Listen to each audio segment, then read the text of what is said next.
a few times about otitis media. So chronic suppurative otitis media is when you've got a middle ear infection, and these infections normally involve mucoidal discharge. So essentially watery discharge. Mucoidal is more thicker type of discharge that originates from the middle ear or the upper respiratory tract, so the back of the nose that connects to the middle ear via the eustachian tube. Then you can get a simple middle ear effusion. So middle ear effusion is when you've just got a bit of fluid buildup behind the eardrum. It's less likely to be thicker. It's more watery. It's at the early stages of glue ear. Then you can just get acute otitis media. That's when you may not necessarily have any fluid behind the eardrum, but you will have inflammation of the skin that lines the middle ear and the inner membrane of the eardrum. And that's a mucosa membrane. So mucosal skin is similar to the skin that we have, it lines the inside of our nose.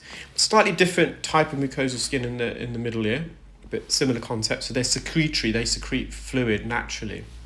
Whereas the skin that lines the ear canal, that's not mucosa skin. This is epidermis skin, made up of epithelial skin cells. It's a different skin that lines the ear canal in comparison to the skin that lines the middle ear.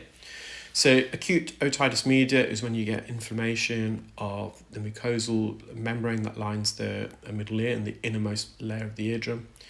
Then you can get otitis media with effusion, so you can have inflammation and discharge, and that kind of almost overlaps with glue ear, so acute otitis media with effusion. So some of these terms are used interchangeably, and they're not often used in that way, but it just helps clarify what type of middle ear infection and what stage the middle ear infection is.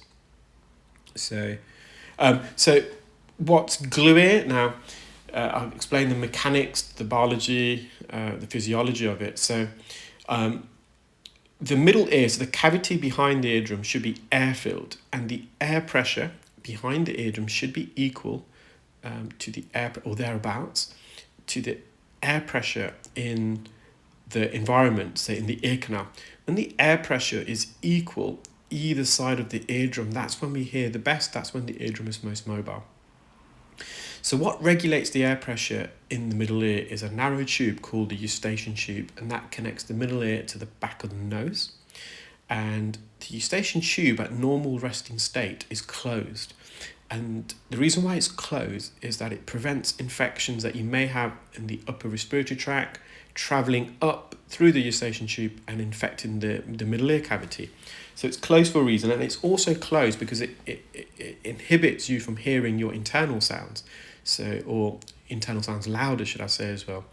For example, your own voice. So if the eustachian tube was permanently open, you'll hear your voice twice. When you speak, your voice gets projected into the surrounding space around you, and it will enter your ear canal. And it also enters up your nose, because the nose is an opening just like your ear canal is. And the sound will hit the outer part of the eardrum. So if the sound's coming through your ear canal, it's going to hit the eardrum from this direction to your eardrum and stimulate sound. And if it's coming up your nose and up the eustachian tube, if it's permanently open, it's going to hit the inside of your eardrum, but either way, it's going to cause your eardrum to vibrate, both sides.